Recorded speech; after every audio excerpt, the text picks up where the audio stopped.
If you are struggling to lose weight in midlife, it may be because you're hanging on to old habits that you used to get away with. So in today's video, I'm going to talk about one of those bad habits, and it is snacking. In 2021, I lost 30 pounds. My husband lost 80 pounds because of the strategies that we developed to stop snacking so much. So let's get into it. So whenever you eat, you are sending your body a message. You are sending instructions to the hormones in your body.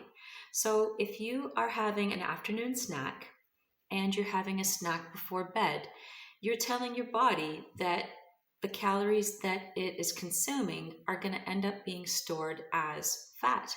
You're putting extra calories in your body that you didn't need in the first place, and the body has no choice but to store them as fat, okay? So imagine yourself not having that afternoon snack, not having that bedtime snack. What you're doing there is sending your body a message that it needs time right now, right then, to use its fat stores and burn those instead. So if you make a switch in your mind from eating a snack to not eating a snack, you're changing the instructions that you give your body. Doesn't that make sense? Jason Fung talks all about this, and you need to learn everything he has to say. It makes so much sense. When you are putting extra calories in your body through snacks, you are instructing it to store those calories and not burn them. It's not like you're moving around all day and you're burning all of the calories that you're having from the snacks you eat. Your body has to store the extra. It simply can't burn them all the time. So imagine yourself only having breakfast, lunch, and dinner with no snacks in between. Think of all the less instructions that your body is getting. What a great system that is. So, reason number one why snacks are a bad actor is because whenever you give your body instructions through food, your body is forced to deal with those instructions.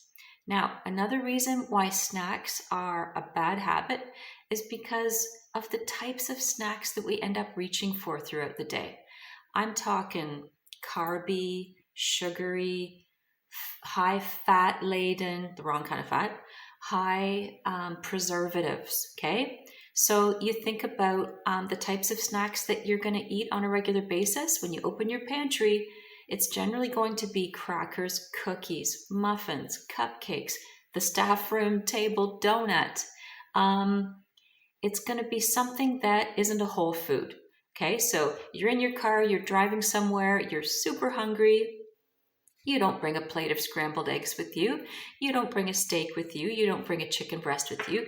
It has to be something convenient, something quick. So it's going to be something that comes from a package, correct? Yes. More often than not, it's going to be so high in calories and carbohydrates and the wrong kind of fats. And it's just going to make your joints ache. It's going to make the waistline build. Snacks are super sneaky. They contain so many calories, and I do not count calories. What I do is I have a really good idea how much protein I'm taking in a day.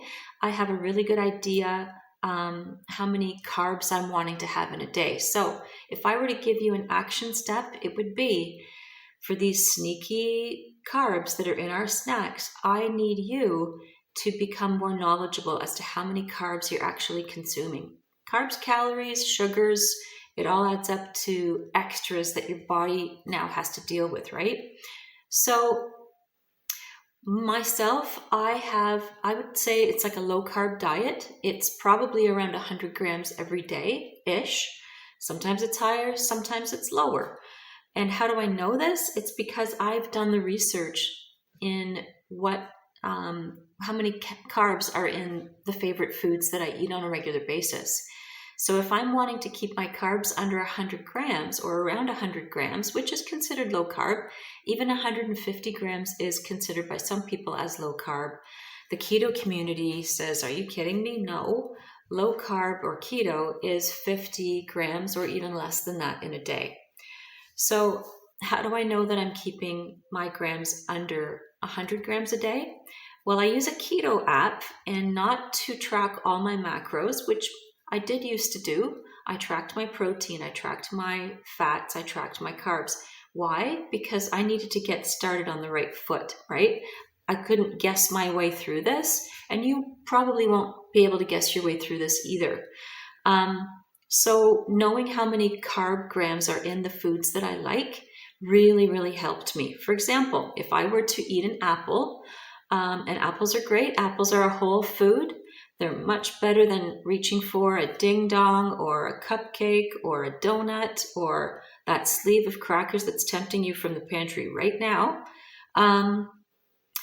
Apples are a better choice, yes. However, some apples these days, they're so sweet and they're so genetically modified to make you crave them, almost like a bag of chips or, a muffin or a brownie. Some of them have like 40 grams of sugar per apple. So that is astounding when I'm trying to eat under 100 grams every day. So what I do now is I eat like a quarter of an apple. I'm still getting the really good taste of that apple. I'm getting the crunch. I'm getting that sweetness. I'm getting the treat that I want, but I'm not overdoing it. Or I have a really small apple. Some of the apples we're buying these days are enormous. And we're sending them in our kids' lunches, and we're having 2 or 3 a day. We're thinking that we're doing the right thing, but man, oh man, those calories and carbs really, really add up. So I had to learn the carb grams of the foods that I love to eat, and I had to find ways to reduce them. So these sneaky carbs that we eat, man, do they ever add up over the day?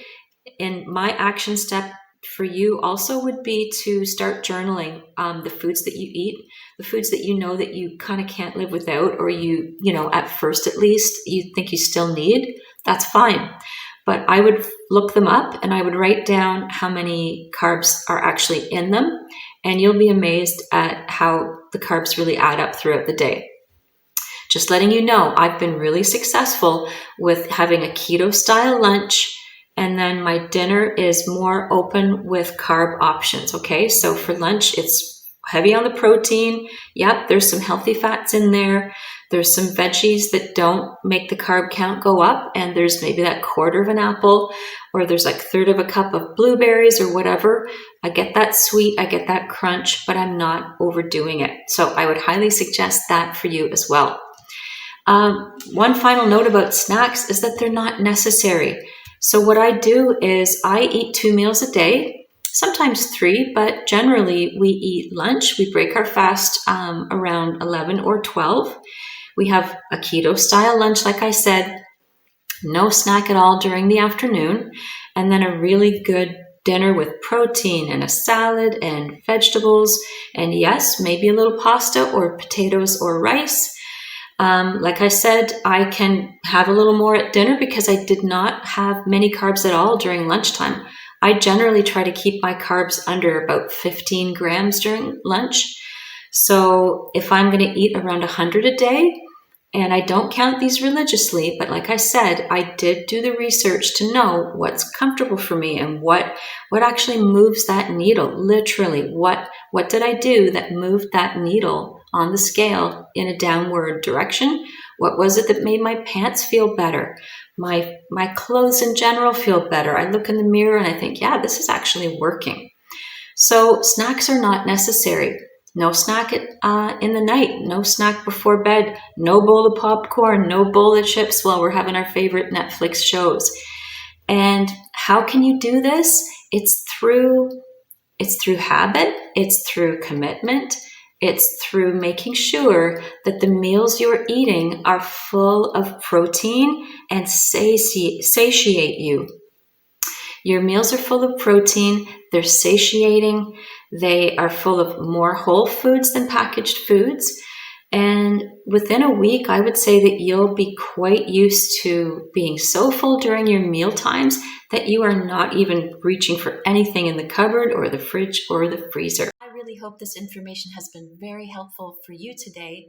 And if it was, I invite you to check out this video where I outline my system of frameworks that has helped me lose 30 pounds and keep it off for the past 4 years. So I'll see you in the next one.